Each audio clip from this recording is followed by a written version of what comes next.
साड़ी देखिए मैडम, बिल्कुल नई डिजाइन की है, आजकल इसी का फैशन चल रहा है। अरे अब हमारी कोई उम्र है फैशन करने की? आप कोई सीधे साधे ढंग की अच्छी सी साड़ी दिखाइए। ठीक है, मैं दूसरी दिखाता हूँ। ये देखिए, बिल्कुल लेटेस्ट फैशन की है, ये देखिए। बोलो गायत्री, कैसी लगी? हाँ ये अच्छी है। तो ले लो ना। वैसे मुझे ये कोई खास पसंद नहीं आई। ऐसा करती हूँ, दूसरी दुकान में जाती हूँ, वहाँ की साड़ियाँ मुझे बहुत अच्छी लगी थी।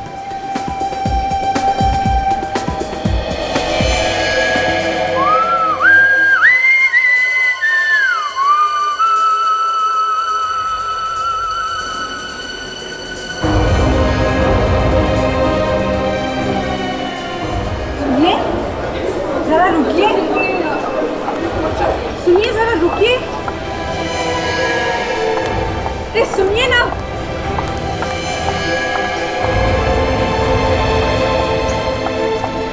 सुनिए सुनिए जरा, अरे रुकिए तो सही।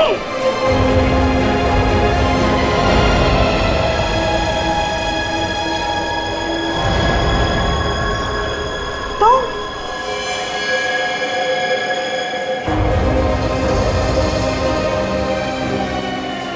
गायत्री, गायत्री,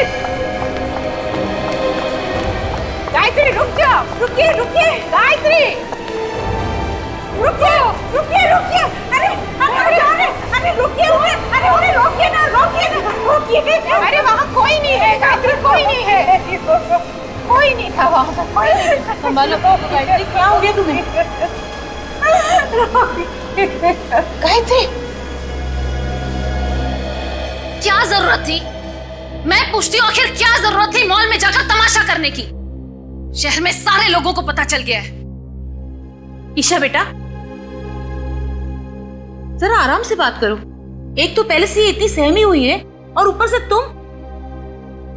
मुझे मेरी सास के साथ किस तरह बात करनी चाहिए आपको मुझे सिखाने की बिल्कुल जरूरत नहीं है। ना आप उन्हें वहां ले जाती, ना ये सारा तमाशा होता।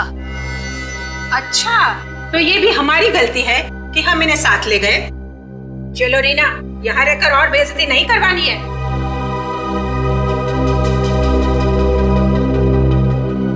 चलो माया, तुम भी चलो।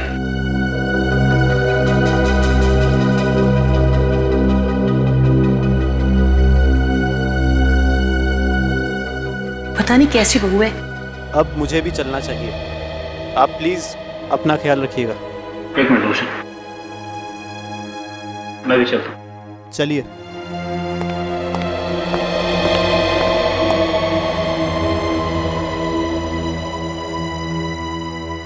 माँ, अब बताओ क्या हुआ था?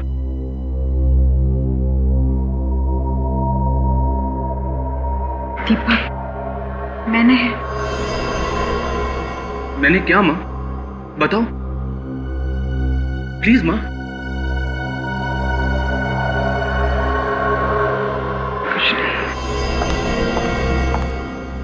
दीपक, मुझे लगता है इनका दिल अब इस घर से भर गया है। क्यों ना हम इन्हें वृद्धाश्रम भेज दे? कम से कम इनका टाइम पास तो हो जाएगा ना। भगवान के लिए मुझे अकेला छोड़ दो। माँ, माँ मेरी बात तो सुनो माँ। माँ, कर दिया ना माँ को नाराज? तुम क्यों हमेशा जहर उगलती रहती हो? क्यों? हर पति को अपनी पत्नी नागिन ही लगती है।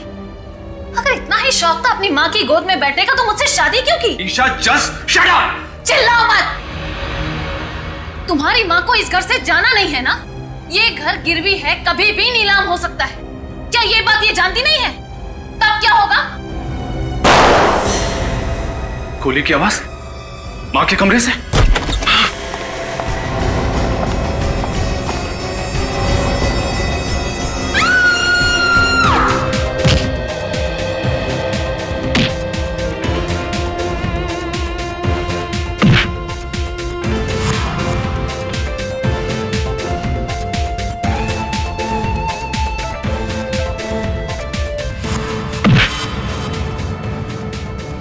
देखा निक, हाँ? हमेशा डिफेंस मत छोड़ना, अपने डिफेंस को एकदम स्ट्रांग रखो, एकदम स्ट्रांग। और दूसरी बात, जब तुम अटैक करते हो तो अटैक करते समय अपने मुक्के को अपने चेहरे के पास रखना, ऐसे, और यहां से अटैक करो, यहां से ऐसे, ताकि तुम अटैक भी कर सको और सामने वाले को मौका न मिले तुम्हारे चेहरे पे अटैक करने का। Okay sir. Come on, attack, come on, attack. Yeah, that's good. Sir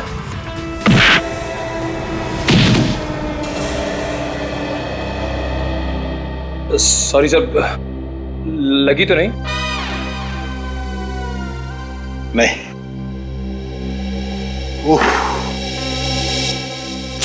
इससे एक सबक और मिलता है, कंसंट्रेशन बहुत जरूरी है। सर। 1 सेकंड के लिए मेरा ध्यान दरवाजे की तरफ गया और तुम्हारे मुक्के ने मुझे ढेर कर दिया। So never lose your concentration, okay? Okay sir. आप हट जाइए सर, इसकी ये हिम्मत, इस मुक्के का बदला मैं लूंगा। अरे अरे पहलवान, क्या कर रहे हो? हैं? तुम्हारे डर से हमारा ये नया साथी भाग जाएगा। नया साथी? हाँ, ये निखिल है, बहुत जल्दी ये हमारे सीआईडी टीम का हिस्सा बनने वाला है। सर आप जरूर रेडी सर है ना? हाँ रेडी। लेकिन तुझे कैसा पता? सर बहुत सुना है आपके बारे में सर, आप जोक बहुत अच्छा सुनाते हैं। बेटे एक बार सीआईडी में आ जा, इतने जोक सुनाऊंगा कि हंसना भूल जाएगा।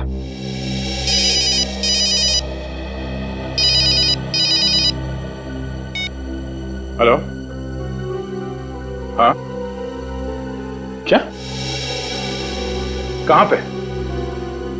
ठीक है, हम लोग अभी पहुंचते हैं वहां। चलो फ्रेडी, एक नया केस आया है। सर मैं भी चलूं?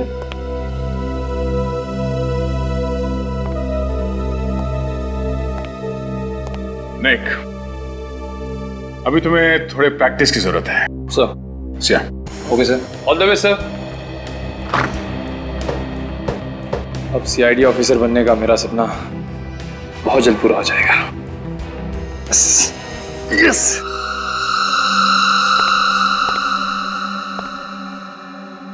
काफी खून बहा है। सर गायत्री जी को होश आ गया सर। गायत्री जी का घाव तो काफी छोटा है, ये खून उनका नहीं हो सकता।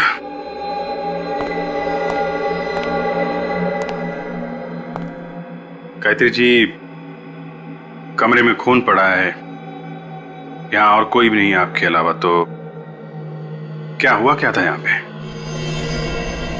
देखिए घबराइए मत, हम लोग सीआईडी से हैं।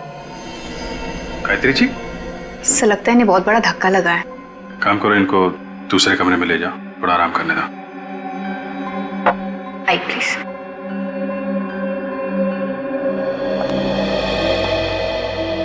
तो आप लोगों ने गोली चलने की आवाज सुनी और भागते भागते यहाँ पर आए? जी हाँ सर, मैं बहुत बुरी तरह से डर गया था कि कहीं माँ ने खुदकुशी तो नहीं कर ली। खुदकुशी? लेकिन गायत्री जी खुदकुशी क्यों करेंगी? एक्चुअली ससुर जी के मौत के बाद वो बहुत परेशान रहती है और अकेला महसूस करती है, इसीलिए शायद। गायत्री जी के पास गन है? जी नहीं। तो फिर आपने ये कैसे सोच लिया कि वो गोली चला के खुदकुशी कर रही होंगी? पता नहीं क्यों सर, शायद टेंशन की वजह से ऐसे ही ख्याल मेरे दिमाग में आ गया। आप कह रहे थे कि गायत्री जी काफी अकेलापन महसूस कर रही है, वो अकेली रहती हैं इस घर में? जी हाँ सर। तो फिर कौन घुसा था उनके कमरे में? कोई भी नहीं सर। कोई तो था, तभी इतना सारा खून पड़ा है यहाँ पे। गोली चलने की आवाज आई थी, किसी को तो गोली लगी है। सर हाँ बेटा, ये अलमारी तो खुली पड़ी है, कहीं ये चोरी का मामला तो नहीं है? दीपक जरा देखना, अलमारी के अंदर से कुछ गायब है क्या? माँ के पास आखिर ऐसा है ही क्या कि चोरी हो जाए? मैं देखता हूँ।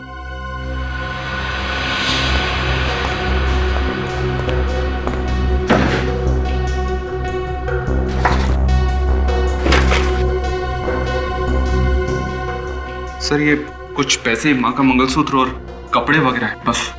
सर अगर ये चोरी का मामला है तो चोर ने ये पैसे और मंगलसूत्र यहाँ पे कैसे छोड़ दिए? ये तो पता करो, ये चोर भागा तो भागा कैसे है?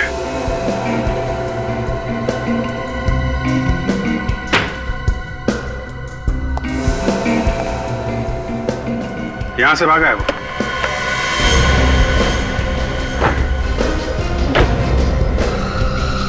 My God.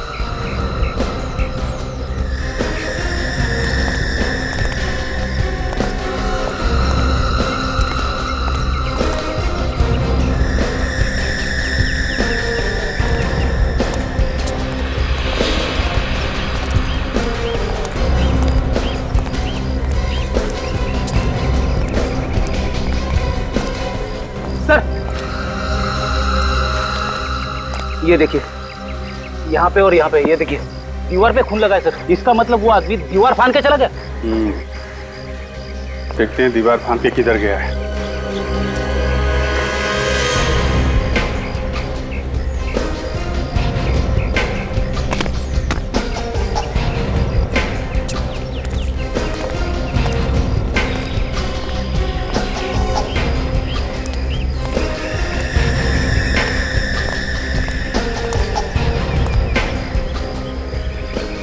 कार खड़ी।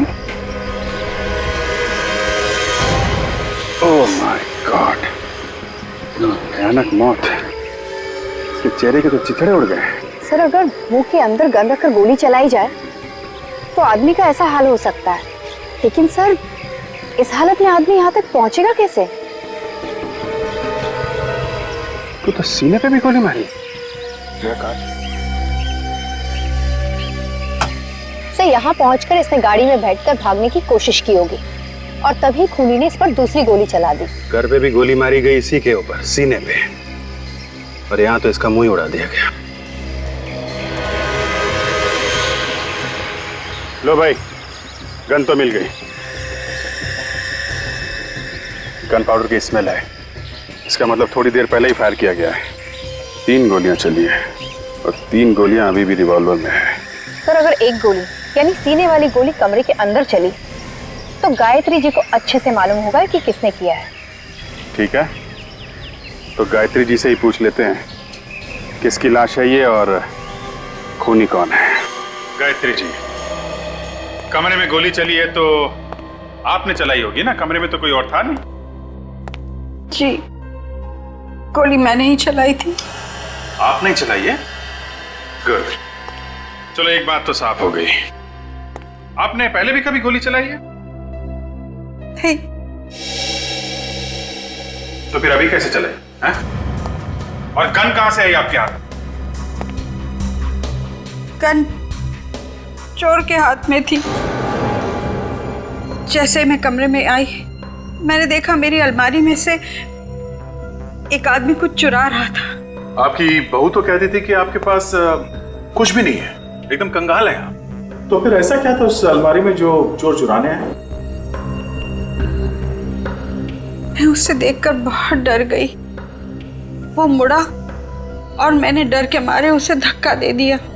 वाह, डर के मारे आप चिल्लाई नहीं, डर के मारे आपने उसे धक्का दे दिया है? उसके हाथ में गन थी, वो गोली चलाने ही वाला था कि मैं उसकी तरफ झपटी। इस छीना झपटी में गोली चल गई और उसे लग गई। गोली लगी चोर को? लेकिन वो मरा नहीं। उसने मुड़ के मुझे भयानक आंखों से देखा। मैं डर गई और बेहोश हो गई। उसके बाद मुझे कुछ याद नहीं। आप बेहोश हो गई? तो ये चोट कैसे लगी आपको? जब मैं बेहोशी की हालत में गिर रही थी तब लग गई होगी। अच्छा, अब आपको ये तो याद होगा कि चोर को गोली कहाँ लगी थी? सीने पर। गायत्री जी, चोर के चेहरे के छितड़े उड़ गए, उसके चेहरे पे भी गोली चलाई गई है। नहीं ऑफिसर, गोली तो उसके सीने पर ही लगी थी। कमरे में और कौन था? कोई नहीं। झूठ, एकदम झूठ। कमरे में कोई और था जो चोर के पीछे पीछे भागा और उस आदमी ने चोर को एक और गोली मारी जिसकी वजह से उसकी मौत हो गई। अभिजीत, जो आदमी मरा है पता नहीं वो आदमी चोर था भी या नहीं, वो तो ये कह रही है कि वो चोर था। आपको मालूम है उसकी लाश आपके घर के बाहर पड़ी हुई मिली? मैं तो कमरे में बेहोश पड़ी थी, मुझे कैसे पता हो? क्या आपने उस आदमी को पहले कभी देखा था? कभी नहीं। अभिजीत, वो चोर नहीं था। चोर अपने साथ ज्यादातर गन मन नहीं रखते। अगर कोई बड़ा हाथ मारना हो तो शायद रख भी सकते हैं। ठीक कह रहे हो, लेकिन इतना बड़ा चोर होता तो इस मामूली घर में क्यों जाता है? सर, इस चोर के उंगलियों के निशान हमारे क्रिमिनल रिकॉर्ड्स में भी नहीं है। यार, मैं जिस गाड़ी में आया था वो जरूर चोरी की होगी। पता करो इस गाड़ी का मालिक कौन है। हाँ, सब गाड़ी ठीक टाइम पे पहुंच जाएगी सर, आप विश्वास रखिए सर। अरे सीआईडी आप लोग? हाँ, ये कार नंबर MS04BG55, ये आप ही की कंपनी का कार है? हाँ सर, ये कल से गई है पर अभी तक वापस नहीं आई है। और आएगी भी नहीं। अरे ये क्या बात कर रहे हैं सर आप? ये कार लेके कौन गया था ये बताइए। ये कुणाल नाम का आदमी ले गया। इस कुणाल ने कोई पहचान पत्र तो दिया होगा, कोई आईडी, राशन कार्ड या ड्राइविंग लाइसेंस वगैरह? हाँ सर, आप 1 मिनट रुकिए, मैं लेकर आता हूँ प्लीज। बात समझ में नहीं आ रही। इस कुणाल ने यहाँ से किराए पे गाड़ी दी, वो भी चोरी करने के लिए। सर, ये राशन कार्ड दूर से पता चल रहा है राशन कार्ड नकली है। नकली है सर? हाँ। इसलिए अगर राशन कार्ड नकली है तो फिर इस पे लिखा हुआ एड्रेस भी नकली होगा। ये असली है या नकली, अब तो उस एड्रेस पे जाने के बाद ही पता चलेगा। डॉक्टर साहब, आपको कोई गलतफहमी तो नहीं हो रही है? अभिजीत, मैं जो बात बताता हूँ बात पक्की होने के बाद बताता हूँ। हवा में तीर नहीं चला था बस। नहीं, आज तारिका जी नहीं है ना, तो मुझे लगा शायद कहीं कोई छोटी मोटी गलती हो गई हो आपसे। काम की बात करें? हाँ बिल्कुल बिल्कुल। इस आदमी की मौत 2 गोलियां लगने से हुई है। 2 गोलियां। ये कौन सी बड़ी बात है? बड़ी बात यह है जनाब कि जो 2 गोलियां इस आदमी को लगी हैं वो 2 अलग अलग गन से चलाई गई हैं। दोनों गोलियां अलग अलग गन से चली है? जी हाँ, मैं बताता हूँ। ये देखो, ये .22 कैलिबर की गन से चली हुई गोली है जो मुझे इस आदमी के सीने में से मिली है।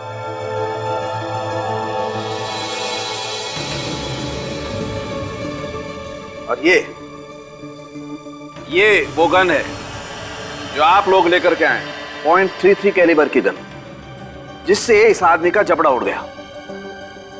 बड़ी अजीब बात है अभिजीत, किसी को मारने के लिए एक आदमी ने एक गोली एक गन से चलाई और फिर दूसरी गोली दूसरी गन से चलाई। क्यों? लेकिन सर, गोली तो इसे गायत्री ने मारी है। उन्होंने कहा कि इसे एक गोली मारी है उन्होंने, तो दूसरी गोली किसी दूसरे आदमी ने मारी हो। मतलब 2 खूनी। और मैं जानता हूं वो दूसरा खूनी कौन है। चलो भैया, केस खत्म हो गई। सालुंग के साहब ने दूसरे खूनी को ढूंढ निकाला है। वो दूसरा खूनी इस दुनिया में है ही नहीं। क्या? अरे सर, अभी तो आप कह रहे थे कि आप दूसरे खूनी को जानते हो, और अभी कह रहे हो कि वो इस दुनिया में है ही नहीं। हाँ, देखा सर, सालुंग के साहब ने कैसे मेरा खड़े खड़े उल्लू बना दिया। जरा चुप बैठोगे? बॉस, जिस आदमी ने इसके जबड़े में गोली मारी है वो कोई और नहीं, ये खुद है। मतलब इसने खुदकुशी की है? ये तो पता नहीं कि खुदकुशी की है नहीं, लेकिन है बड़ी अजीब बात। एक गोली लगी जिससे जान बचाने के लिए बाहर की तरफ भागा और खुद ने अपने जबड़े में गोली मार ली। मुझे इस गन पर से इसकी उंगलियों के निशान मिले हैं। इसने अपने ऊपर गोली मुंह के अंदर से चलाई? हाँ काजल, ऐसे।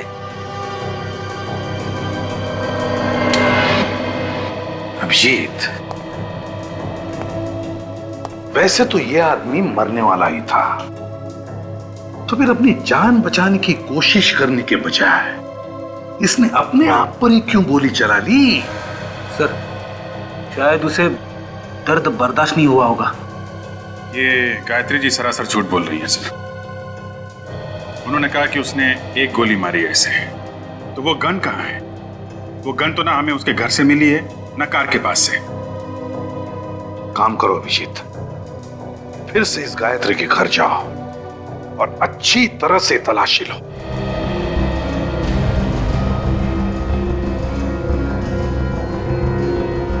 सासू माँ ने जब कबूल कर ही लिया है कि खून उन्हीं के हाथों से हुआ है, तो फिर सोचने की बात ही क्या है? आप उन्हें गिरफ्तार क्यों नहीं कर लेते? बार बार हमसे क्यों सवाल पूछे जा रहे हैं? जब खून हुआ तब आप सब लोग यहाँ पे थे। यहाँ पे क्या हुआ आप सबको मालूम है। असली खूनी का पकड़ा जाना बहुत जरूरी है, और जब तक वो नहीं मिल जाता तब तक।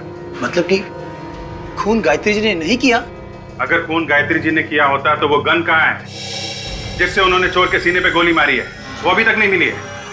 ईशा, तुम तो हमें बता रही कि गायत्री जी के पास चुराने के लिए ऐसी कोई खास चीज नहीं है। हाँ, ये सच है कि उनके पास ऐसी कोई चीज नहीं है। फिर भी अभी तक पता नहीं चला कि चोर यहाँ पर चुराने क्या आया था। यही तो मुझे समझ में नहीं आ रहा सर, आखिर वो इस घर में आया क्यों था? सर, आप रेडी? ये देखिए सर।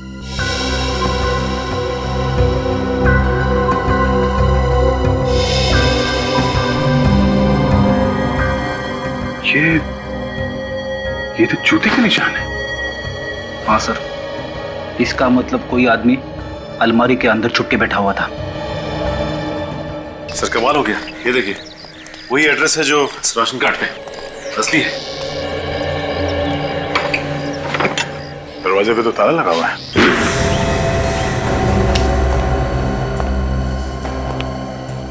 घर तो एकदम खाली है, इसका सामान भी नहीं है यहाँ पे तो।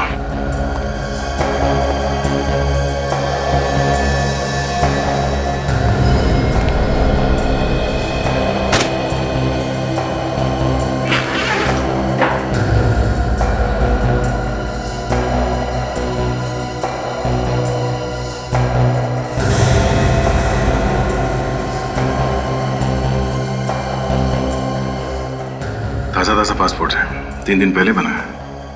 पता नहीं असली है या नकली। चेक करना पड़ेगा सचिन। इस पे तो दुबई जाने का वीजा लगा हुआ है। मतलब ये दुबई भागने की पूरी तैयारी कर चुका था। शायद इसे पता चल गया था कोई इसके पीछे पड़ा हुआ है। लेकिन हो कौन सकता है? यही सोच रहा हूं कि भाग किससे रहा था। देखो इस घर में कुछ और है।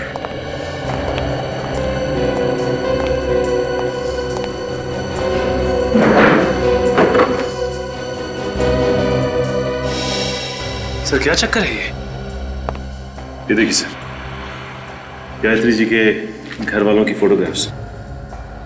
गायत्री जी के घर वालों के फोटोग्राफ्स कुणाल के पास कैसे हैं? सर कहीं ऐसा तो नहीं कि गायत्री जी और कुणाल एक दूसरे को जानते थे?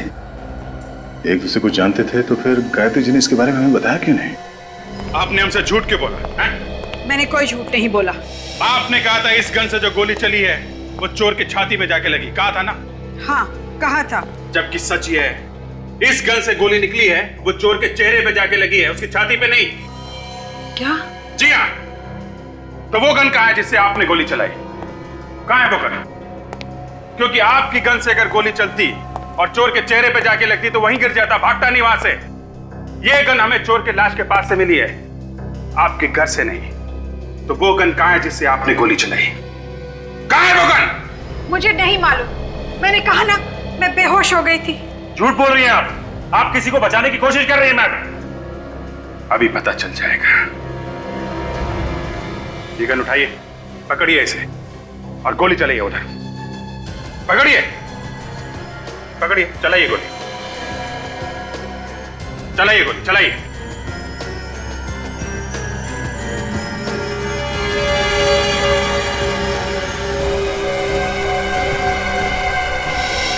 आप कांप रहे हैं, आप गोली चला ही नहीं सकती हैं। फिर उस दिन कैसे चल गई गोली? हैं? कह तो रही हूँ, गलती से चल गई थी। फिर भैया देखिए गायत्री जी, सच क्या है वो बताइए आप इस आदमी को पहचानती हैं? कुणाल नाम है इसका। ये वही आदमी है जो आपके घर में चोरी करने के लिए आया था। कौन है ये कुणाल? इसके घर में आपकी फैमिली के फोटोग्राफ कैसे? क्या करने आया था ये आपके घर? जवाब दीजिए। देखिए मैम, आपकी उम्र का लिहाज कर रहे हैं, वरना हमारे पास भी कई तरीके हैं मुंह खुलवाने के। जब मैं अपना गुनाह मान रही हूँ तो और क्या चाहते हैं आप लोग? मुझे जेल क्यों नहीं भेज देते? भेज देंगे, जेल भी भेज देंगे। पहले ये पता चल जाए ये कुणाल आपकी अलमारी से क्या चुरा रहा था। चोर को चोरी करने के लिए अलमारी में घुसने की क्या जरूरत थी? वो तो बाहर से भी सामान निकाल सकता था। आपसे किसने कहा कि वो अलमारी के अंदर था? अलमारी के अंदर से हमें जूते के निशान मिले हैं। कुणाल का खूनी शायद अलमारी में छुप के बैठा था। किसके जूते का निशान है ये? कौन है वो आदमी?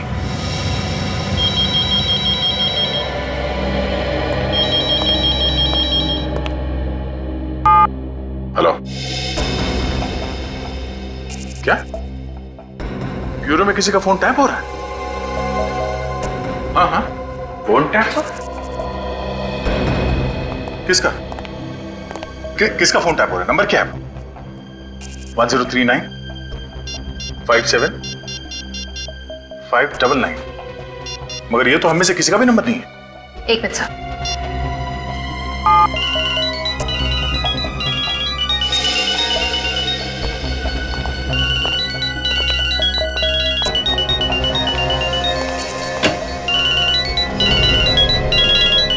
ओहो, गायत्री जी आप हैं? आपका फोन टैप हो रहा है? आपका मोबाइल फोन कौन टैप कर रहा है? मैं कैसे बता सकती हूँ, मैं तो खुद ही हैरान हूँ कि मेरा मोबाइल कौन टैप कर रहा है। वही तो, आखिर ऐसा कौन सा राज है जो आप फोन पे बताने वाली है? कोई राज नहीं है, पूरी सच्चाई आपके सामने है। सच्चाई क्या है बहुत जल्द पता लग जाएगा। सचिन, एक काम करो, पता करो किसका काम है, कौन कर रहा है ये फोन की टैपिंग।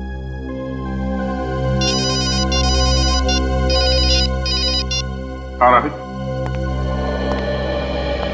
पता चल गया उस नकली पासपोर्ट वाले का? कहाँ मिलेगा यार?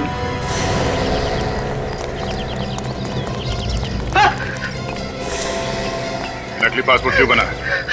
सर मैंने ये नकली पासपोर्ट का धंधा बहुत पहले बंद कर दिया सर। और जब से मैं जेल में सजा काट के आया हूँ, शरीफ इंसान बन गया हूँ। ये नकली पासपोर्ट क्यों बनाया? मैंने बताया ना साहब, मैं शरीफ इंसान बन गया हूँ। बहुत दर्द हो रहा सर। जितना पूछा जाए उसका जवाब दे, समझा? ये संगीत किसी और को सुनाना। बताता हूँ सर, बताता हूँ। नकली पासपोर्ट तूने बनाया? हाँ सर, ये पासपोर्ट मैंने ही बनाया था सर। किसके लिए बनाया तुमने? क्या नाम है उसका? कुणाल नाम है सर उसका। असली नाम बता। असली नाम तो याद नहीं आ रहा सर। याद नहीं आ रहा? जितनी बाकरी याददाश्त तुझे धोखा देगी, ऐसे तेरा सर टकराता रहेगा। भाग। उसका असली नाम मोहित है सर। मोहित? कहाँ रहता है ये मोहित? ये तो नहीं मालूम सर। नहीं मालूम? नहीं। सर मैं वाकई कुछ नहीं जानता सर। सर सिर्फ इतना जानता हूँ कि मैं वो बीच फाइनेंस कंपनी में काम करता है सर। कौन सी कंपनी? बीच फाइनेंस कंपनी सर। अच्छा हुआ, बड़ी जल्दी याद आ गया, नाम भी और कंपनी भी।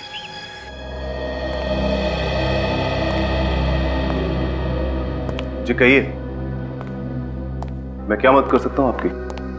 जी हम मोहित के बारे में कुछ जानने आए हैं। वो इसी कंपनी में काम करता था ना?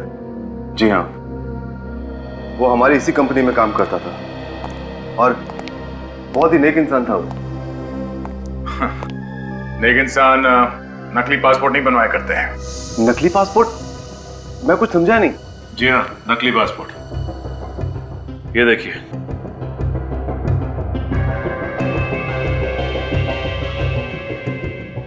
कुणाल? लेकिन ये तो मोहित है। जी हमें मालूम है ये मोहित है। मोहित ने ये नकली पासपोर्ट 3 दिन पहले बनवाया था। आपको कुछ अंदाजा है क्यों? आप ये क्या बात कर रहे हैं? मोहित को मरे हुए तो 4 महीने हो चुके हैं। क्या? मोहित 4 महीने पहले मर चुका है? जी हाँ, एक रोड एक्सीडेंट में उसकी मौत हो गई थी। सर ये चक्कर क्या है? मोहित पहले मर गया, फिर कुणाल बनकर जिंदा हुआ और फिर उसकी मौत हो गई। सर मुझे कुछ समझ में नहीं आ रहा है। आप जरा इस मोहित का एड्रेस देना है। जी।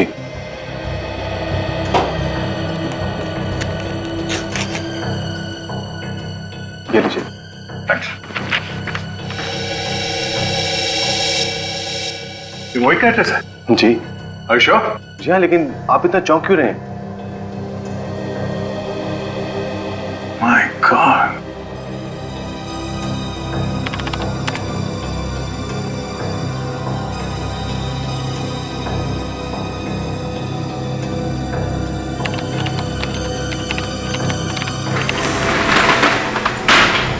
अबे कौन हो तुम लोग? दरवाजा खटखटाना चाहिए। अरे ये तो बुरा मान गया। चलिए अभी दरवाजा खटखटा लेते हैं। कोई है अंदर? ये क्या मजाक है?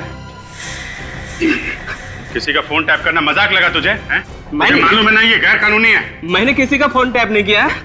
देख बेटा, अगर सच सच बता देगा तो जल्दी निपट जाएगा, और अगर झूठ बोला तो मुझे मुझे माफ कर दो सर, मैं अब ये काम दोबारा कभी नहीं करूंगा सर। 1039 57599 ये नंबर कब से टैप कर रहा था? 2 महीने से। किसके कहने पर किया ये सब? हाँ, मुझे उसका नाम पता नहीं, मैं तो ये सिर्फ पैसे के लिए करता हूँ। उसका नंबर क्या है? मुझे पता नहीं। उसको देखा तो होगा ना तूने? हाँ, श्यामला कलर का है, 5.5 फीट करीब होगा सर। और कुछ? और तो कुछ पता नहीं है सर। कुछ पता नहीं है? पता नहीं है सर। चल। हाँ डॉक्टर सारंग के। हाँ हाँ ठीक है, पहुंचते हैं हम लोग।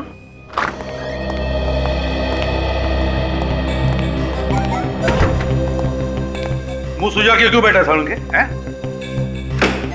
बॉस, मैंने तय कर लिया है, मैं ये नौकरी छोड़ रहा हूं, ये काम मुझसे नहीं होगा। अच्छा, मतलब तू ऐश करेगा? काम कौन करेगा? इधर खूनी को कौन पकड़ेगा? है ना, आप लोग है ना। अरे हम लोग तो हैं डॉक्टर साहब, हमारी छोड़ो। आप क्या संन्यास लेने वाले हो? बॉस, जो बात मुझे पता चली है ना, तो अगर आप लोगों को बता दूंगा तो आप लोग भी निकल पड़ोगे हिमालय की तरफ। अच्छा, ऐसी कौन सी बात है? आप लोगों के कहने के मुताबिक मैंने सभी लोगों का डीएनए टेस्ट किया। और टेस्ट का रिजल्ट क्या रहा? टेस्ट का रिजल्ट ये बताता है कि ये जो आदमी सोया हुआ है यही दीपक का पिता है। क्या? हाँ, इन दोनों का डीएनए मैच होता है। लेकिन दीपक तो कह रहा था कि उसके पिता की मौत 4 महीने पहले हो चुकी है। अभिजीत, ये जो आदमी सोया हुआ है यही दीपक का पिता है, और इसे मरे हुए सिर्फ 2 दिन हुए, 4 महीने नहीं। मगर सर, अगर ये आदमी दीपक का पिता है तो फिर वो कौन था जिसकी मौत 4 महीने पहले हुई? सर, मेरा तो दिमाग चकरा रहा है। 2 गन, 2 खूनी और अब 2 बाप। पिता सिर्फ एक ही होता है, सिर्फ एक। और अगर इस आदमी का डीएनए दीपक के डीएनए के साथ मैच हो रहा है तो इसका सिर्फ एक ही मतलब है कि दीपक का यही पिता है।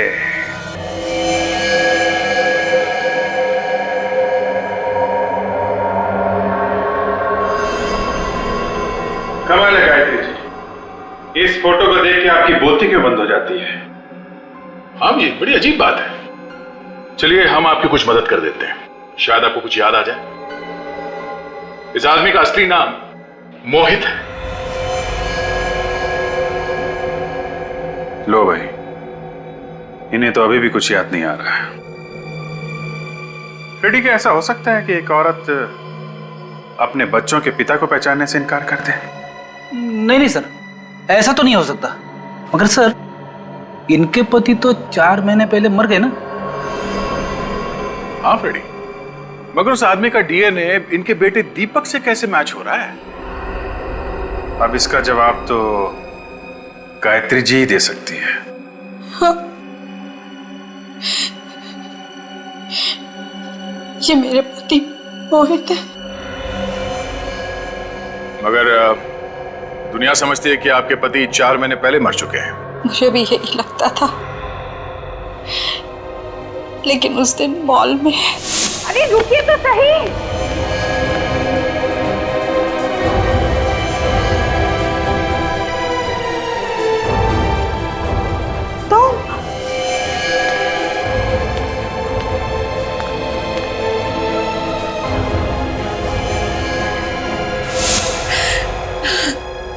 फिर क्या हुआ? मुझे उनका फोन आया और उन्होंने अपने जिंदा होने की बात किसी से कहने से मना कर दिया। क्यों? यही तो मैंने भी उससे पूछा। उन्होंने कहा कि वो मुझसे मिलने आएंगे और सब कुछ बता देंगे। फिर? उस वक्त मेरे बहू बेटे वहां थे। मैं चाहती थी उनके होते हुए वो नहीं आएंगे, इसलिए मैं अपने कमरे में चली गई।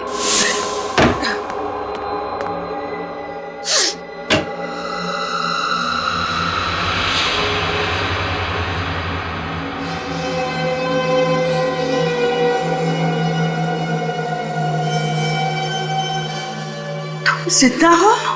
हाँ गायत्री, मैं तुम्हें सब कुछ सच बतलाने ही वाला था। गायत्री मेरा यकीन करो। जो इंसान अपनी बीवी को धोखा दे सकता है उसका यकीन करो। मैंने तुम्हें कोई धोखा नहीं दिया गायत्री। 4 महीने से विधवा की जिंदगी बिता रही हूं।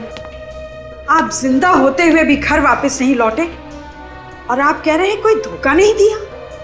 मैंने जो कुछ भी किया ना, हम सबकी जिंदगी सुधारने के लिए किया है। कैसे?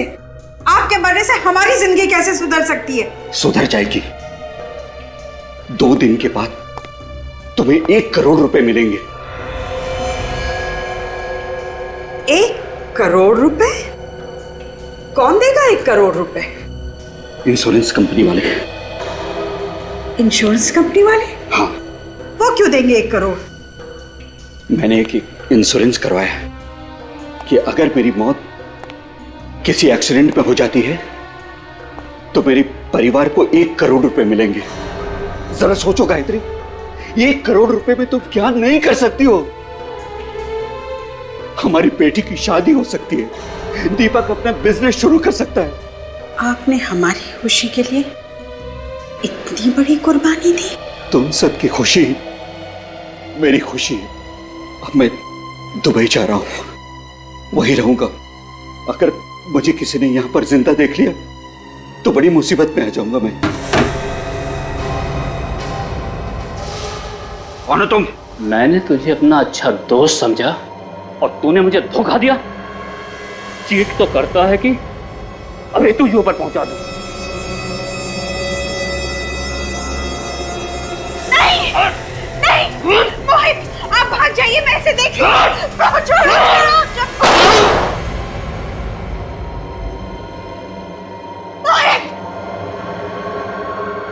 तूने क्या किया?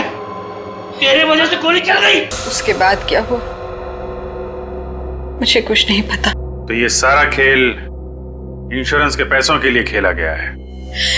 इसीलिए मैंने आपको मोहित के बारे में कुछ नहीं बताया,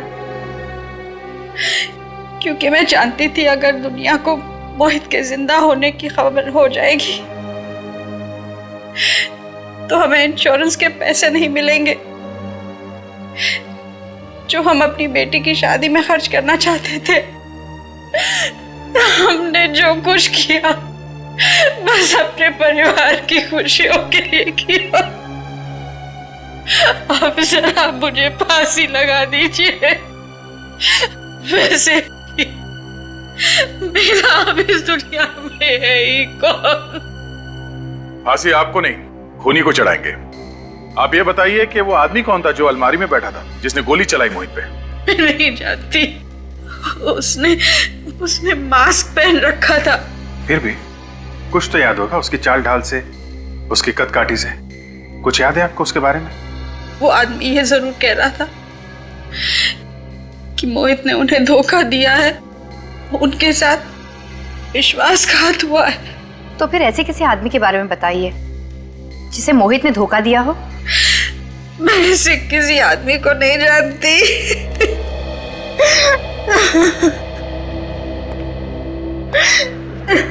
मगर सर, खूनी को कैसे पता चला कि मोहित जो सबके लिए मर चुका है वो गायत्री से मिलने आने वाला है? क्योंकि उसी आदमी ने गायत्री का फोन टैप किया था। और चुपचाप वहां अलमारी में जाके बैठ गया। अब हमें यह पता लगाना है कि परिवार में या दोस्तों में ऐसा कौन सा आदमी है जिसे मोहित ने धोखा दिया था। सबका कच्चा चिट्ठा ढूंढ निकालते हैं। सोचा आप लोगों को बता दें कि खूनी का पता चल गया है। पर खून किसका हुआ है? खून आपके ससुर मोहित जी का हुआ है। क्या? ऐसा कैसे हो सकता है सर? पापा की मौत 4 महीने पहले हो चुकी थी, एक एक्सीडेंट में। नहीं, उनकी मौत एक्सीडेंट में नहीं हुई है। वो एक्सीडेंट कभी हुआ ही नहीं है। उनकी मौत तो सिर्फ एक ड्रामा था, ड्रामा, इंश्योरेंस के पैसों के लिए। व्हाट? इंश्योरेंस के पैसों के लिए? जी हाँ। पर पापा का खून किसने किया? हो सकता है कि तुमने ही मारा हो। मैं? हाँ, तुम्हारे दिल में जो अपने सास ससुर के लिए नफरत है वो साफ दिखती है। देखिए, आप मेरी बीवी पर इस तरह का झूठा इल्जाम बिल्कुल नहीं लगा सकती हैं। तो आप पे लगा देते। आपने अपने पापा से पैसे मांगे थे बिजनेस शुरू करने के लिए। हाँ, मांगे थे। और जब उन्होंने पैसे देने से इनकार कर दिया तो आप लोग ये घर छोड़ के चले गए, अलग रहने लगे। हाँ तो ठीक है ना सर, इसमें कौन सी बहुत बड़ी बात हो गई? झगड़े तो हर घर में होते रहते हैं, लेकिन इसका ये मतलब तो नहीं कि बेटा बाप का खून ही कर दे। हाँ, ये बात तो है। रोशन जी, आपको तो कभी यकीन हुआ नहीं ना कि मोहित जी की मौत हो चुकी है? क्योंकि उनकी लाश का पता ही नहीं चला, फिर कैसे यकीन होता? हाँ, ये बात तो है, ये बात तो है। जब तक लाश ना मिल जाए तब तक यकीन नहीं करना चाहिए, क्यों मन? जी बिल्कुल। तो फिर बिना लाश देखे आप मोहित के घर वालों को इंश्योरेंस का पैसा दिलवाने के लिए राजी कैसे हो गए? इंश्योरेंस? हाँ, आप तो उसी इंश्योरेंस कंपनी में काम करते हैं ना जहां से मोहित जी ने 1 करोड़ रुपए का इंश्योरेंस कराया था। देखिए, मोहित मेरा दोस्त था, मैंने सोचा परिवार की थोड़ी मदद हो जाएगी उसकी मौत के बाद, दैट्स ऑल। और जब आपको पता चला कि मोहित मरा नहीं है तो आपको बड़ा धक्का लगा कि आपके सबसे अच्छे दोस्त ने आपके साथ विश्वासघात क्यों किया? ये आप क्या कह रहे हैं? मैं बिल्कुल ठीक कह रहा हूं। ये धोखा आपसे बर्दाश्त नहीं हुआ, आप बदले की आग में जलने लगे और मौका पाते ही आपने मोहित का खून कर दिया। बोलिए, किया है कि नहीं? नहीं, बिल्कुल नहीं। भाभी जी, आप देखिए ना, आप कुछ बोलिए, ये क्या कह रहे हैं? उमंग जी, आपने कभी कार्ड्स का कोई गेम खेला है? कार्ड्स? आपका मतलब ताश? हाँ, ताश। ताश में एक पत्ता ऐसा होता है जिसे पपलू कहते हैं। ये पपलू पूरी बाजी पलट देता है। आज यहाँ हमारे पास भी एक ऐसा पपलू है जो आप सबके सामने सब कुछ उल्टा पुल्टा कर देगा। काजल,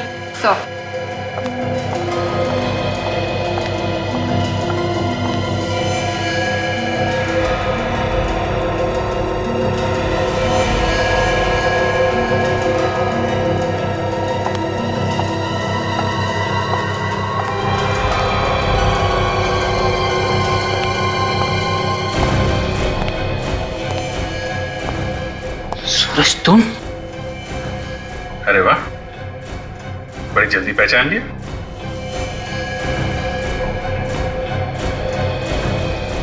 क्यों सूरज, ये वही आदमी है ना जिसने तुम्हें पैसे दिए थे गायत्री जी का फोन टैप करने के लिए? हाँ सर, यही है वो।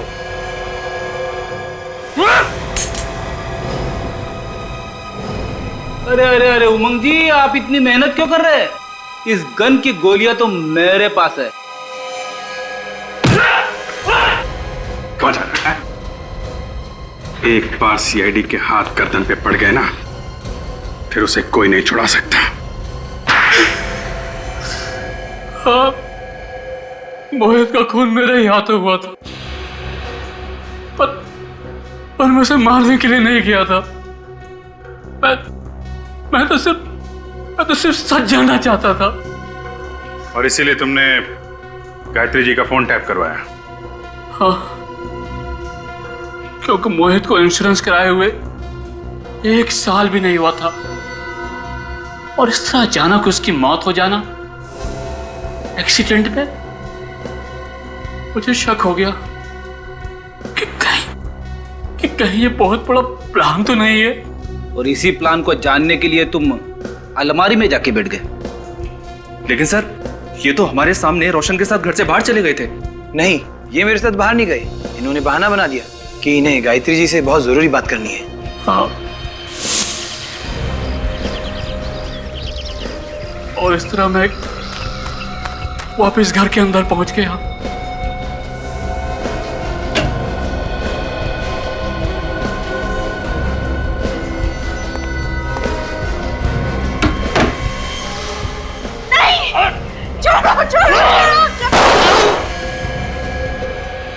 और इस तरह गलती से वो गोली मोहित के सीने में लग गई। और फिर तुमने बाहर जाकर उनके मुंह में गोली चला दी? नहीं, मैंने और कोई गोली नहीं चलाई थी। दूसरी गोली तो मोहित ने खुद चलाई थी। उसने अपनी गन मुंह में रख ली थी। तुम झूठ बोल रहे हो। पापा खुद को क्यों मारेंगे? हाँ, क्योंकि वो चाहते थे कि इंश्योरेंस का पैसा तुम लोगों को मिले, इसीलिए उन्होंने अपने मुंह के अंदर गन रख के गोली चलाई ताकि पूरा चेहरा खराब हो जाए और लाश पहचान में ना आ सके। क्या उन्होंने हमारी खुशियों के लिए अपनी जान दे दी? हाँ, तुम लोग अपने माँ बाप को चाहे कितना भी गलत समझो, लेकिन वक्त आने पर वो लोग तुम्हारी खुशी के लिए अपनी जान तक दे सकते हैं।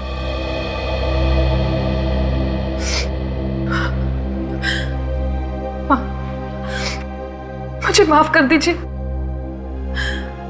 आज तक मैंने कभी आपसे ठीक से बात नहीं की। मुझे माफ कर दीजिए। बेटा, तुम्हारे मुंह से मां शब्द सुनकर बहुत खुशी हुई। अब से मुझसे हमेशा ऐसी ही बात करना।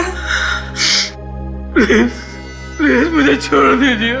पहली गोली मुझसे गलती से चली थी, दूसरी गोली मोहित ने खुद चलाई थी।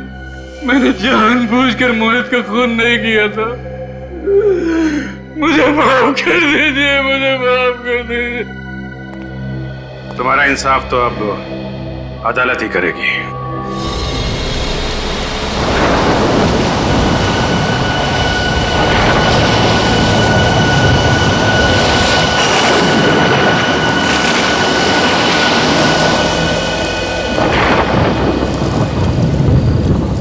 अभिजीत, ये गगन अब तक आया कैसे नहीं?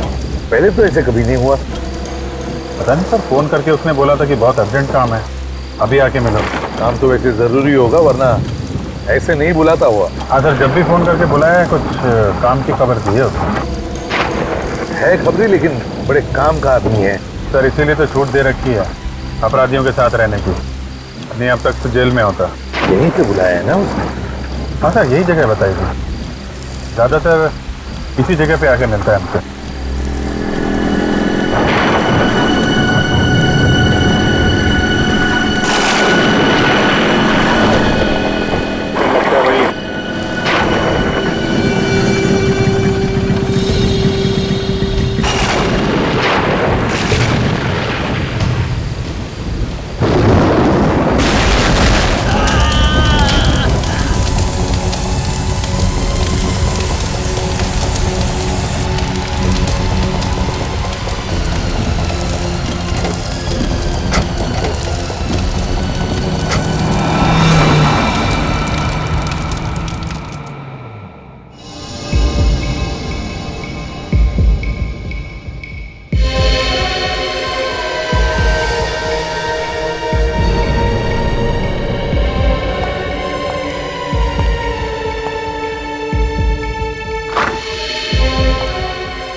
हाँ डॉक्टर साहब, आई एम सॉरी सर, मैं उसे बचा नहीं पाया। लेकिन डॉक्टर साहब, जब हम इसे यहाँ लेकर आए थे तब तो ये जिंदा था ना? नहीं सर, इसकी मौत पहले ही हो चुकी थी। हार्ट ने काम करना बंद कर दिया था। शरीर गर्म था, इसलिए हमने कोशिश की शायद बच जाए। सर, हो सकता है बिजली कड़कने की वजह से हार्ट अटैक वगैरह आ गया। नहीं सर, एक्चुअली इसकी मौत की वजह कुछ और है। क्या? इसकी मौत की वजह कुछ और है? जी सर। क्या क्या वजह हो सकती है? अब ये तो ठीक है, कोई बात नहीं। अभिजीत, बॉडी को फोरेंसिक लैब लेकर चलते हैं। डॉक्टर साळुंके ये बताएगा क्या हुआ है।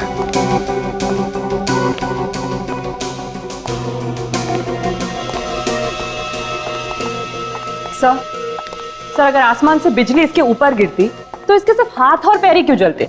इसका तो पूरा का पूरा शरीर जल जाना चाहिए था ना। बिल्कुल तारिका, बड़े बड़े पेड़, बड़ी बड़ी बिल्डिंगें जल जाती हैं। इस आदमी का तो नामो निशान मिट जाना चाहिए था।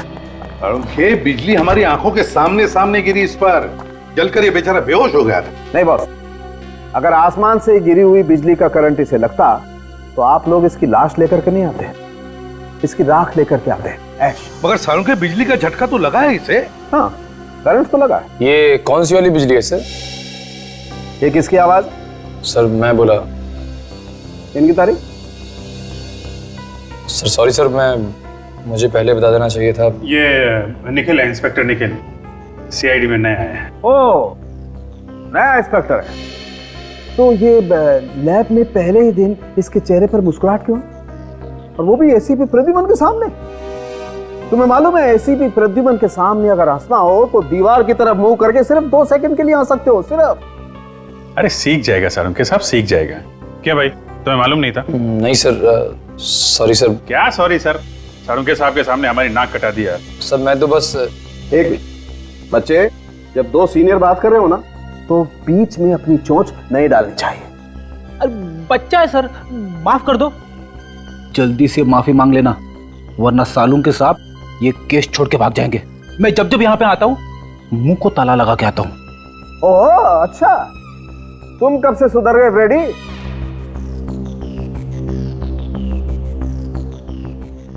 सॉरी सर, आगे से गलती नहीं होगी। हाँ तो सालुंखे। हाँ तो मैं ये बता रहा था बॉस कि जिस तरीके से इसके हाथ और पैर जले हुए हैं उससे लगता है कि इसे 250 वोल्ट की बिजली का करंट लगा है। अगर सालुंखे करंट लगा तो लगा कैसे? वहां पर तो कोई तार या कोई केबल भी टूटा हुआ नहीं था, बस सिर्फ एक बिजली का खंबा था। सालुंखे साहब, इसने हमारे सामने बाइक पोल पे लगाई, उसी समय बिजली कड़की और फिर हमने देखा ये जलने लगा, और इसकी बाइक भी। उस पोल में करंट होगा अभिजीत, तभी तो जैसे ही बाइक पोल से चिपकी उस पे करंट आ गया। मगर सर बाइक का टायर कैसे जल सकता है? टायर तो रबर का बना होता है, और रबर में तो करंट पास नहीं होता। ये तुमसे किसने कहा है? देखो, अगर हाई वोल्टेज करंट हो और अर्थिंग मिल जाए तो बॉस रबर के टायर में भी करंट पास हो सकता है। और वैसे भी अलग अलग किस्म के रबर होते हैं, है ना सालुंखे? जैसे स्टील बेल्ट रबर या कार्बन रबर। एग्जैक्टली। और कई बार तो ऐसा होता है कि हाई वोल्टेज करंट की वजह से इन रबर में आग भी लग सकती है। और देखो, टायर में तो स्टील के वायर भी होते हैं, तो हो सकता है स्टील के वायर के थ्रू करंट पास हो गया। अब ये तो एक बार फिर से उस बिजली के खंबे के पास जाकर के छानबीन करनी होगी। इलेक्ट्रिक सप्लाई डिपार्टमेंट के लोगों को भी वहां बुला लो।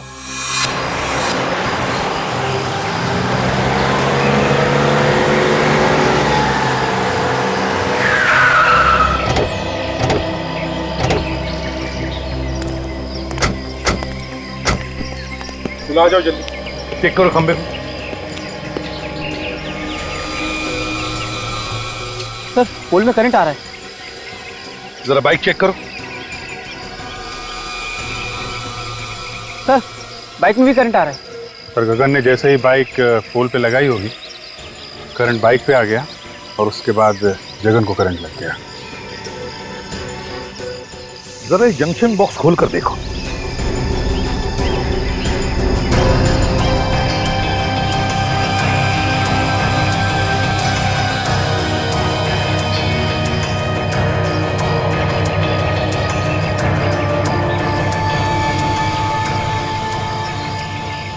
सर ये देखिए, बाइक का स्टैंड खराब है, इसीलिए गगन ने बाइक को खंबे को लगा के रखा होगा। सर ये देखिए, ये वायर कटे हुए हैं और पोल से जुड़े हुए हैं सर। इसका मतलब है कि जानबूझ के काटा है, और ये खून है सर। खूनी जानता था कि ये गगन हम लोगों से हमेशा यहीं आके मिलता है। अभिजीत, खूनी ये भी जानता था कि गगन की बाइक का स्टैंड खराब है, और फिर गगन इसी खंबे पे आके अपनी बाइक लगाता था जब वो हमें मिलने आता था। हो सकता है सर, शायद खूनी अच्छी तरीके से जानता हो गगन को।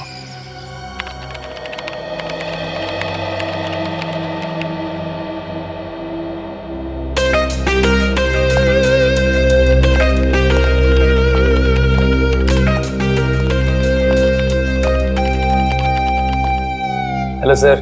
हेलो निखिल, तुम अभी नए हो, अभी तुमने फ्रेडी का कमाल देखा ही कहां है। ये लोग अगर सारा केस मेरे ऊपर छोड़ दे तो इस केस को मैं ऐसे चुटकियों में सॉल्व कर दूं, चुटकियों में। सर वैसे भी मैंने आपके बारे में बहुत कुछ सुना है सर। अच्छा, फिर तो तुमने ये भी सुना होगा कि दयासुर को दरवाजा तोड़ना मैंने ही सिखाया है। अरे देखते क्या हो, मैं झूठ नहीं बोल रहा हूं। कभी कभी मैं थक जाता हूं तो उन्हें कह देता हूं दरवाजा तोड़ने के लिए, तो वरना दयासुर तो और दया सर के बारे में आप ऐसी बातें मत करिए। क्यों भाई, दया सर को क्या पर लगे हैं? देखिए वो मेरे गुरु हैं और मैं उनके खिलाफ एक भी शब्द नहीं सुन सकता इस तरह के। अरे मैं तो मजाक कर रहा था। एक्चुअली मैं ये कहना चाहता था कि कभी कभी मैं भी दया सर की मदद करता हूँ दरवाजा तोड़ने के लिए। और सर गगन ऐसे मरने वालों में से नहीं था, अपराधियों के साथ रहता था वो, और मैंने उसे कई बातें सिखा रखी थी। हर दांव पेच मालूम था सर उसे। कोई ना कोई उसके पीछे पड़ा हुआ था सर काफी दिनों से। हाँ दया, और वो जो भी कोई है वो जानता था कि गगन हमको क्या बताने वाला है। सर कैसे भी करके ये पता लगाना चाहिए कि वो बात क्या थी। हो सकता है कोई बड़ी घटना के बारे में हो। हाँ सर, वैसे तो वो मुझसे 3-4 दिन बाद मिलने वाला था, मगर उसने फोन करके बुला लिया मुझे। कोई तो बड़ी बात थी सर। गगन का रिकॉर्ड है ना हमारे पास? हाँ सर। बस तो देखो किन किन लोगों को जानता था, उन्हीं से हमें पता चलेगा। सर उसके परिवार वालों से भी पूछताछ करते हैं। हाँ भैया, परिवार वालों से भी पूछताछ करो, उसके फोन रिकॉर्ड चेक करो, देखो वो किस किस से बात करता था, किस किस से मिलता था। जैसे भी हो हमें पता लगाना ही चाहिए कि यह किसका काम है।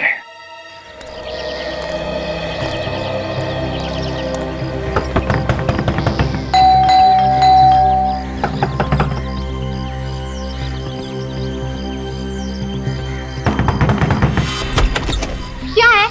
हाथों में चींटियां हैं क्या? काय को बार बार दरवाजा खटखटा रहे हो? वो गगन यहीं पे रहता है ना? हाँ यही रहता है, लेकिन घर पर नहीं है वो। खाली पीली नींद खराब कर देते हैं। कितनी बार समझाया उसे कि कस्टमर घर पे मत बुलाया कर, मत बुलाया कर। देखिए हम लोग कस्टमर नहीं है, हम लोग सीआईडी से। सीआईडी? साहब आइए ना, आइए साहब।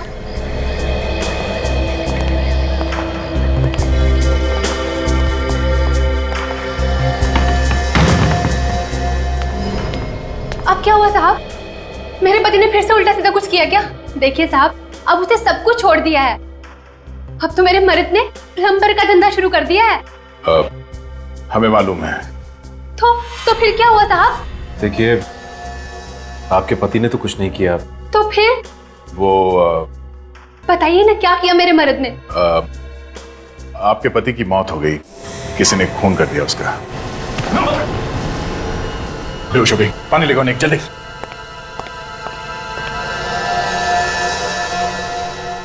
सदमा बर्दाश्त नहीं कर पाई बेचारी।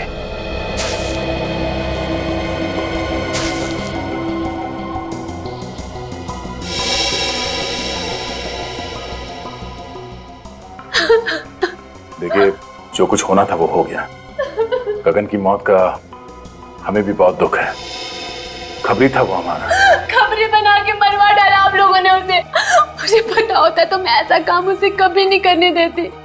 सीआईडी की मदद करना कोई गुनाह नहीं है। आप हमें ये बताइए कि कोई दुश्मन था गगन का? मेरे पति ने हमेशा सबका भला किया है। जिसके पास पैसे नहीं होते थे मुफ्त में काम कर देते थे उसका। ऐसे भले इंसान का कोई दुश्मन कैसे हो सकता है साहब? देखिए कोई ना कोई तो उसका दुश्मन जरूर था जो उसके पीछे लगा हुआ था। मतलब उसको कैसे पता चलता कि वो हमसे मिलने वाला था? देखिए अगर आपको मालूम है तो आप बता दीजिए, वरना वो दुश्मन आपके लिए भी खतरनाक हो सकता है। मैंने कहा ना ऑफिसर, उनका कोई दुश्मन नहीं हो सकता। अच्छा, आप पिछले कुछ दिनों में कोई मिलने आया था उसे? देखिए प्लीज आराम से सोच के बताइए। कोई ऐसा आदमी उससे मिलने के लिए आता था जिस पे आपको शक हो?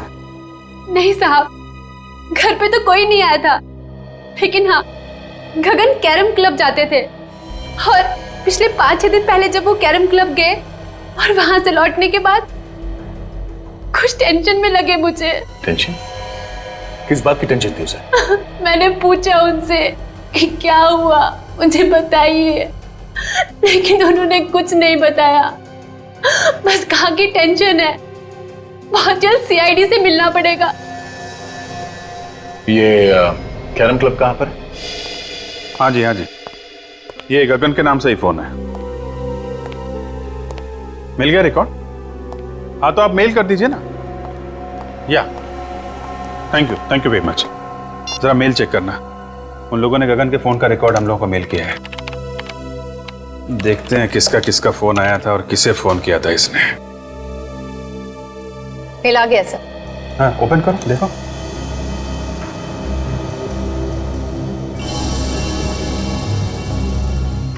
ये नंबर तो, ये देखा, कई बार फोन आया इस नंबर से। हाँ सर, 20 बार आया है। 20 बार? हाँ दया, क्या खबर? क्या बोला गगन की बीवी ने? अच्छा, 6 दिन पहले कैरम क्लब से आया तो टेंशन में था। ओके, हाँ फोन रिकॉर्ड चेक कर लेता हूँ। नहीं, वो मंगा लिया मैंने, या ओके ओके। 6 दिन पहले इसे फोन आया था, उसके बाद से काफी टेंशन में था। 6 दिन पहले किसका फोन आया था? ये तो वही नंबर है जहां से 20 बार फोन आया था। जरा पता करो किसका नंबर है।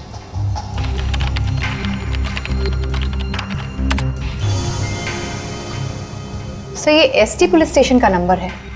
क्या? एसटी पुलिस स्टेशन का?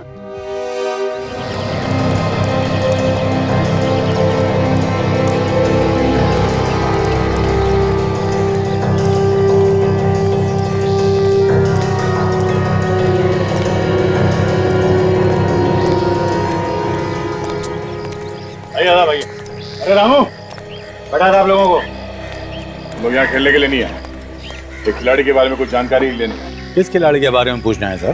गगन के बारे में। गगन भाई, हाँ वो आता तो है लेकिन आज नहीं आया है। कोई काम हो तो बताइए, आएगा तो मैं बोल दूंगा उसको।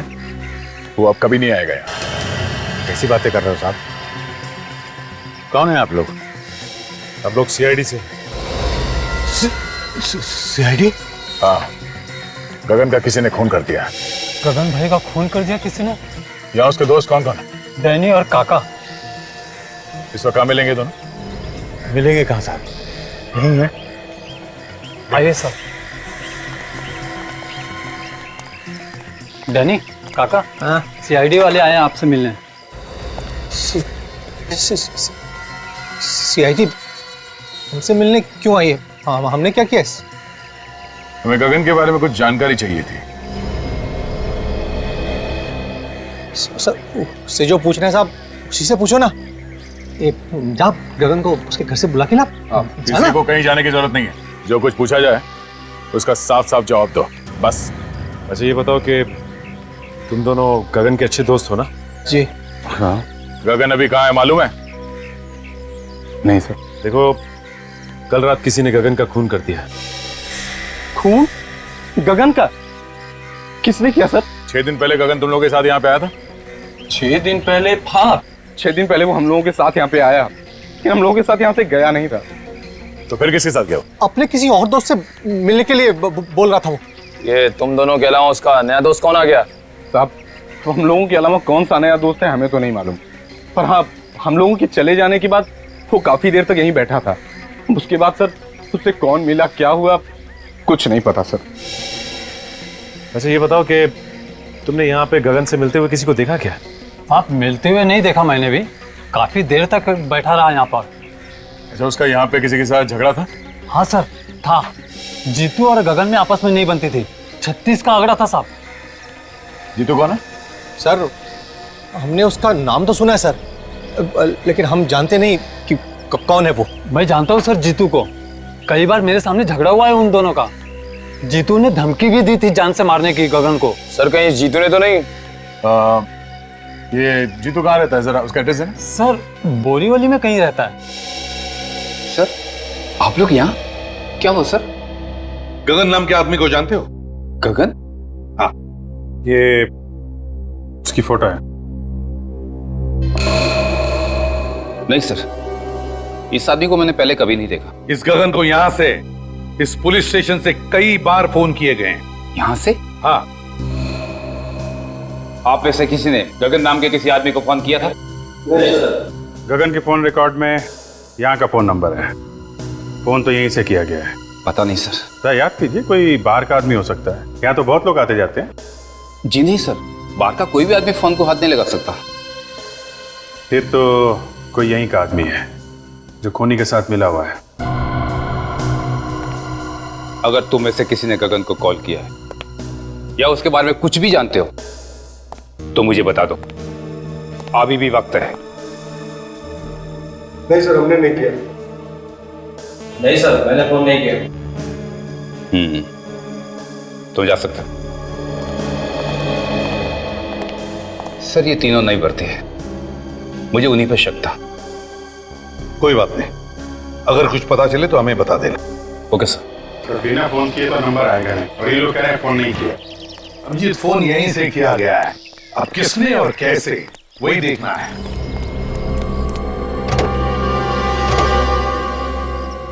सर, हाँ सर, लगता है पता चल गया कि फोन कहाँ से किया गया है। अच्छा, कहाँ से? वो देखिए सर, ये जंक्शन बॉक्स पुलिस स्टेशन के बिल्कुल पास में है। हो सकता है यहाँ से कुछ छेड़छाड़ की गई हो। हाँ जी, काम करो, टेलीफोन वालों को बुलाओ, पता चलेगा किसने क्या किया है यहाँ जंक्शन बॉक्स से। सर,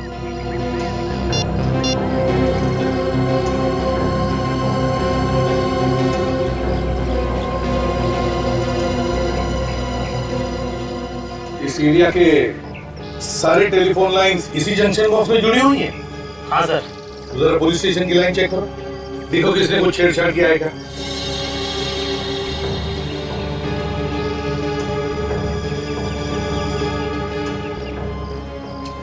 ये देखिए सर, ये तार टूटा हुआ है। तो इसका मतलब है अभिजीत, खूनी ने इस वायर को तोड़कर दूसरी वायर लगाकर फोन किया और फिर पहले जैसे जोड़ के रख दी है। मगर सर इतनी सारी लाइंस जा रही है यहाँ से, तो फिर खूनी को कैसे पता चला होगा कि कौन सी लाइन पुलिस स्टेशन की है? हो सकता है टेलीफोन डिपार्टमेंट का कोई आदमी मिला उससे। नहीं सर, आप हमारे ऊपर ऐसा इल्जाम नहीं लगा सकते। तो फिर ये कैसे हुआ? ध्यान कैसे नहीं गया तुम्हारा? ताला टूटा हुआ है, वायर कटी हुई है। सर, हम लोग महीने में एक बार चेक करने के लिए यहाँ पे आते हैं। पिछले महीने आए थे तो सब कुछ ठीक था सर। तुम लोगों के अलावा कोई और आता है ये चेक करने के लिए? नहीं सर, ये एरिया हम दोनों ही देखते हैं। अभिषेक, एक बात समझ में नहीं आ रही है, खूनी ने यहीं से फोन क्यों किया? शहर में इतने सारे पीसीओस है, जंक्शन बॉक्सेस है, यहीं से क्यों? सर, हो सकता है खूनी इसी एरिया का हो, आसपास का रहने वाला। इस एरिया में तो जीतू भी रहता है, जो गगन को जानता है। कहीं उसी ने तो फोन नहीं किया? काजल, ये जीतू गगन को सिर्फ जानता नहीं है, बल्कि उसने उसे जान से मारने की धमकी भी दी है। जान से मारने की। जीतू से मिलना पड़ेगा अभिजीत।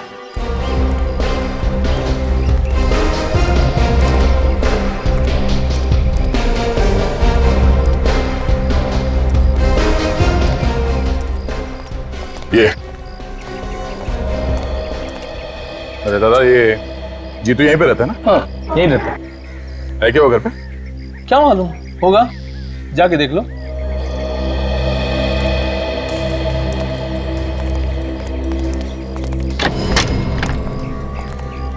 जीतू। हाँ, क्या हुआ? बस तुझसे मिलने चले आए। आप लोग हैं कौन?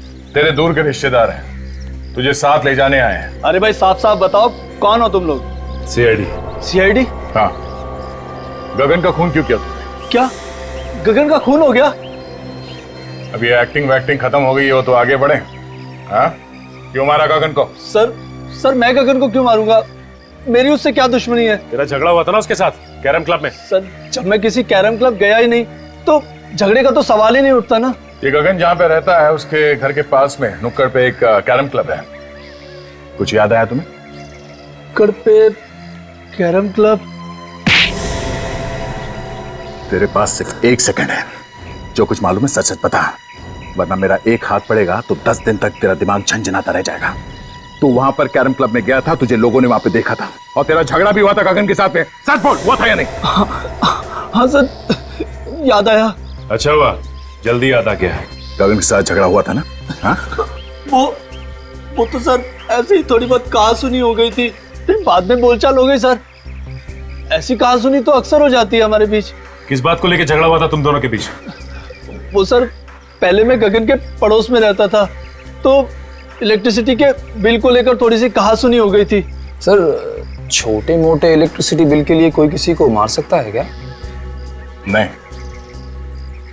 पर इसने तो गगन का खून कर दिया। नहीं सर, मैंने गगन को नहीं मारा सर, मैं सच कह रहा हूँ सर। अगर कोई ये कह दे कि मैंने गगन का खून किया है तो सर आप जो मर्जी सजा दीजिएगा सर। सचिन सर आप ठीक है ना? किसने गोली मारी? गोली लगी तुम्हें? सर वो रहा सर।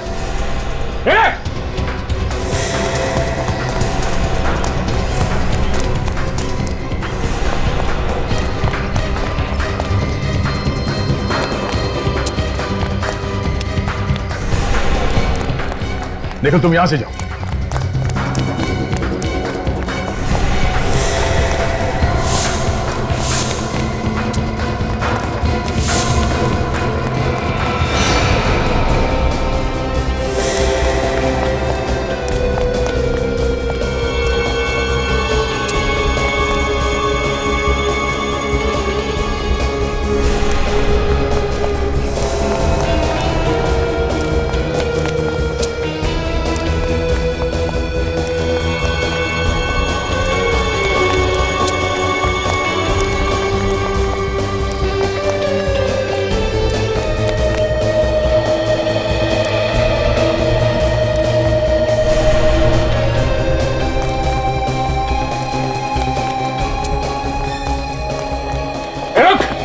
रुक जा।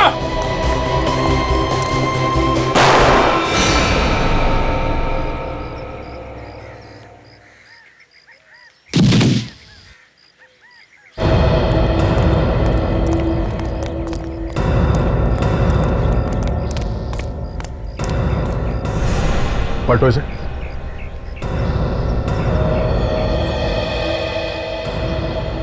सर इसके तो सीने में गोली लगी। सीने में गोली लगी है? मगर मैंने तो इसके पैर पे गोली चलाई थी, वो भी पीछे से। इसके सीने में गोली कैसे लगी?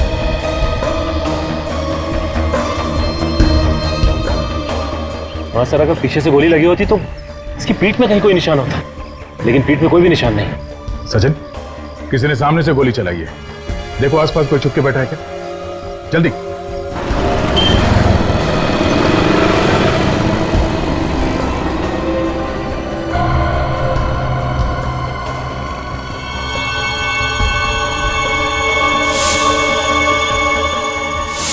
कैरम क्लब का नौकर? कैरम क्लब का नौकर जीतू को क्यों मारना चाहता था? जीतू, गगन और नौकर, 3 लोग। तीनों में से जीतू और गगन के बीच में झगड़ा हुआ जिसमें गगन मारा गया। फिर नौकर ने जीतू को मारने की कोशिश की और खुद मर गया। लेकिन समझ में नहीं आ रहा कि इन 3 लोगों में चक्कर क्या है। सर ऐसा लगता है इनके पीछे कोई चौथा आदमी भी है जिसने नौकर से जीतू पे हमला करवाया। मगर नौकर फेल हो गया तो पकड़े जाने के डर से उसने नौकर को भी मार दिया।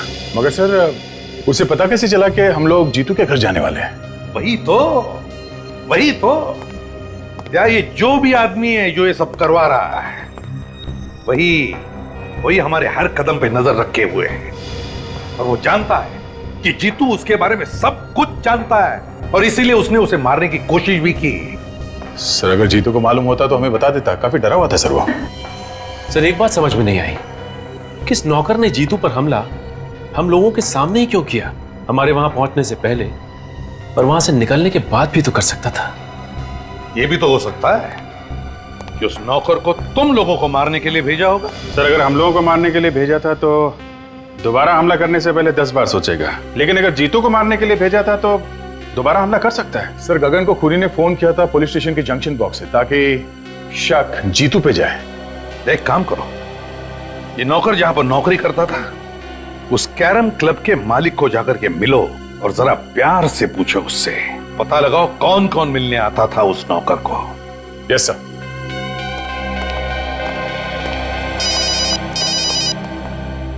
हेलो, क्या? कहां पे? ठीक है हम लोग आते हैं। क्या हुआ अभिजीत? सर ढलान रोड पे एक लाश पड़ी हुई है। लाश? जब तुम्हारा नौकर तुम्हारी आंखों के सामने इतनी गड़बड़ कर रहा था तो तुम्हें भी कुछ मालूम होगा ना? हाँ? मिला हुआ है नौकर के साथ में? तू भी धंधे की कसम साहब, वाकई मुझे उसकी करतूतों के बारे में कुछ नहीं मालूम था। जब तुम्हारा नौकर यहाँ पे 24 घंटे पड़े रहता था तो मालूम कैसे नहीं? नहीं साहब, 24 घंटे तो नहीं रहता था, कभी कभी बाहर घूमने फिरने भी तो जाता था।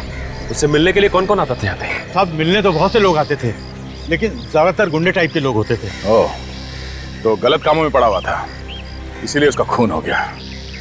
कल कोई आया था उससे मिलने के लिए यहाँ पे? साहब मिलने तो कोई नहीं आया था। हाँ, एक फोन जरूर आया था साहब, मैंने उसे बात करते हुए सुना था। क्या क्या बात कर रहा था वो फोन पे? साहब वो किसी मुर्दा घर के बारे में बात कर रहा था। मुर्दा घर के बारे में बात कर रहा था? एक कैरम क्लब में काम करने वाला आदमी मुर्दा घर के बारे में क्यों बात करेगा? और क्या सुना तुमने? साहब सुना तो मैंने कुछ नहीं।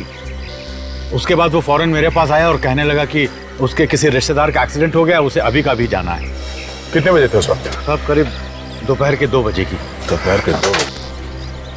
यहाँ आसपास के एरिया में जितने मुर्दा घर हैं उन सब में जाके इस नौकर का फोटो दिखा दिखा के पूछते हैं, कोई ना कोई सुराग जरूर मिलेगा।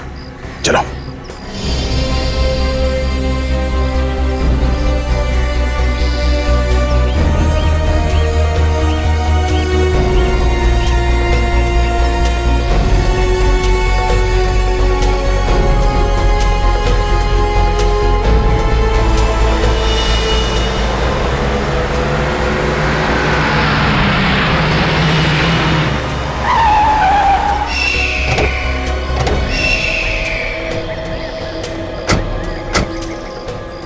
जिसे फोन किया है वो भाग गया है। यही तो प्रॉब्लम है, लोग पुलिस के पचड़े में नहीं पड़ना चाहते। सर एक्सीडेंट का केस लगता है। लेकिन इस सड़क इतनी दूर है काजल, और यहाँ आसपास टायर का कोई निशान भी नहीं दिख रहा है। लगता तो नहीं है एक्सीडेंट है। तो सर ये लाश यहाँ लाकर डाली गई है? हो सकता है। बॉडी को अच्छी तरीके से चेक करते हैं, देखते हैं मौत की वजह क्या है।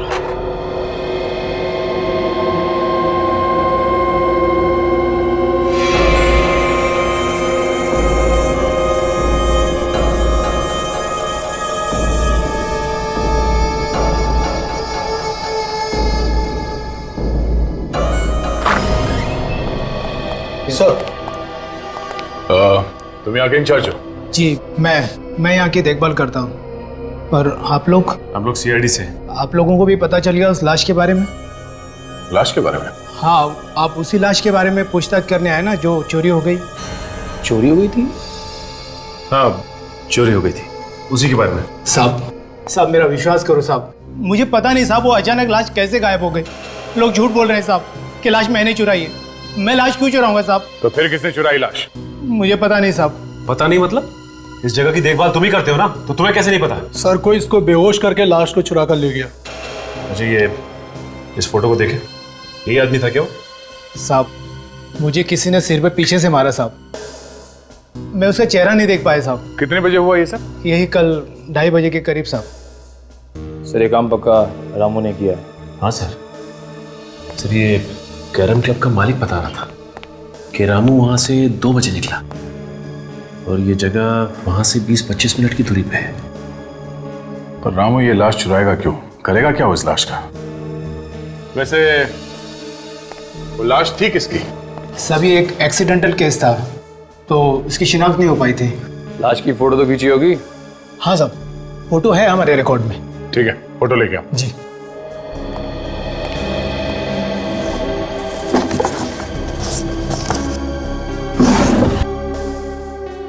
सभी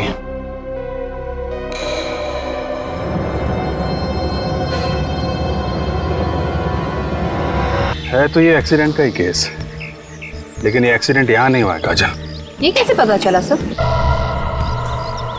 एक तो ये लाश काफी दिन पुरानी है, दूसरा अगर एक्सीडेंट यहाँ पे हुआ होता तो यहाँ जमीन पे भी आसपास खून पड़ा होता, लेकिन जमीन पे कहीं भी खून नहीं है। ये क्या है?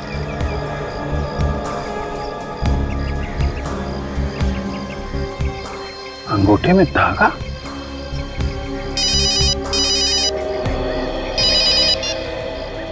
हाँ सचिन बोलो। क्या मुर्दा घर से लाश चोरी हो गई? हाँ हाँ, एक मिनट जरा ये लाश का हुलिया बताना। हाँ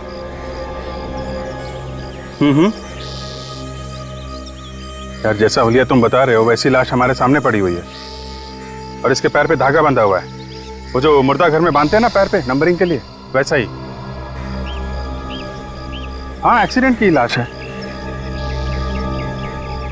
ओह, ऐसा लगता है ये किसी की चाल है।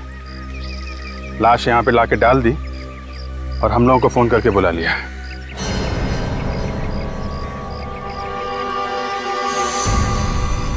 हेलो हेलो अभिजीत साहब। हे मोबाइल।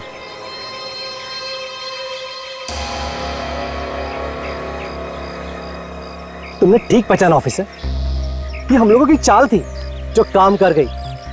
मगर मैंने इससे पहले कभी नहीं सोचा था कि सीआईडी वाले इतने बेवकूफ होंगे जो इतनी आसानी से चाल में फंस जाएंगे। फोन कट गया तो फिर से लगाओ ना, फिर से ट्राई करो, नेटवर्क का कुछ प्रॉब्लम हो सकता है। सर अब तो नंबर स्विच ऑफ आ रहा है। मोबाइल स्विच ऑफ है? सीआईडी वालों के कान में खुजली करेगा, मालूम है अंजाम क्या होगा? ए, अंजाम छोड़, और तू ज्यादा से ज्यादा करेगा क्या? गुदगुदी करेगा, चल कर लेना। मजा आता है। जब कीदड़ की मौत आती है तो वो शहर की तरफ भागता है। तुम लोगों ने अपनी मौत को दावत दे दी है। सर काजल का फोन भी बंद आ रहा है क्या? दोनों का फोन एक साथ बंद है? ये कुछ और ही चक्कर लगता है। अभिजीत सर भी कह रहे थे कि इन सब के पीछे कोई चाल है। सर कहीं अभिजीत सर और काजल की जान खतरे में तो नहीं है? निखिल, सीआईडी ऑफिसर्स की जान हमेशा ही खतरे में होती है। हिलना नहीं ऑफिसर, वरना गोली चल जाएगी। दे ना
अभी भी वक्त है, चुपचाप अपने आप को हमारे हवाले कर दो। बंद करो ये सब नाटक, समझे? तेरे मरने का टाइम आ गया, लेकिन तेरा भाषण देना अभी तक बंद नहीं हुआ ना। ऊपर जब ऊपर जाएगा ना तू, तो वहां तुझे बहुत सारे चोर लुटेरे मिलेंगे, उन्हें ही बैठकर सुनाते रहना अपनी ये कहानियां। हमें मारना क्यों चाहते हो? क्योंकि जब तुम दोनों को तड़प तड़प कर मरता हुआ देखूंगा, तुम्हारे अंदर जो बदले की आग है ना, वो शांत होगी। बदला? कैसा बदला? हाँ, तुम लोगों ने मेरे भाई को फांसी के तख्ते पे चढ़ा दिया और हम कुछ भी नहीं कर सके। कौन कौन था तुम्हारा भाई? जग्या। जग्या? जग्या तुम्हारा भाई था? हाँ, वही जग्या जिसका नाम सुनकर तुम्हारे पैर कांपने लगते हैं। न जाने कितने लोगों के घर उजाड़े हैं उसने, न जाने कितने बच्चों को अनाथ किया है। उसे फांसी नहीं होती तो क्या होती? फांसी से बढ़कर अगर कोई सजा होगी ना, वो मिलनी चाहिए थी उसे। दूंगा, उससे भी बड़ी सजा दूंगा। हाँ। ये जब चील कौए तुम दोनों को नोच नोच कर खाएंगे ना, तुम दोनों को ऐसी मौत मारूंगा कि आने वाले कई साल तक सीआईडी वाले इस बात को चाह कर भी भूल नहीं पाएंगे।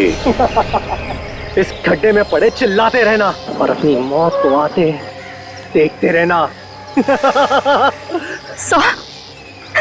हिम्मत से काम ना कर जाए। सीआईडी ऑफिसर की जिंदगी में कदम कदम पे मौत है, मौत से क्या घबराना। हम लोग जब सुबह घर से निकलते हैं तो मालूम थोड़ी होता है कि घर वापस लौटेंगे कि नहीं। हिम्मत से काम लो। काट रस्सी।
ये दोनों जग्या के भाई हैं। पूरी सीआईडी टीम से बदला लेना चाहते थे। सीआईडी वालों से बदला? कभी सपने में भी मत सोचना, समझे? अब जेल में बैठकर बदला लेना अपने भाई की मौत का। तुम दोनों को तो फांसी होगी, फांसी। इस तरह के और भी एपिसोड देखने के लिए हमारे चैनल को सब्सक्राइब करें और बेल आइकन दबाना ना भूलें।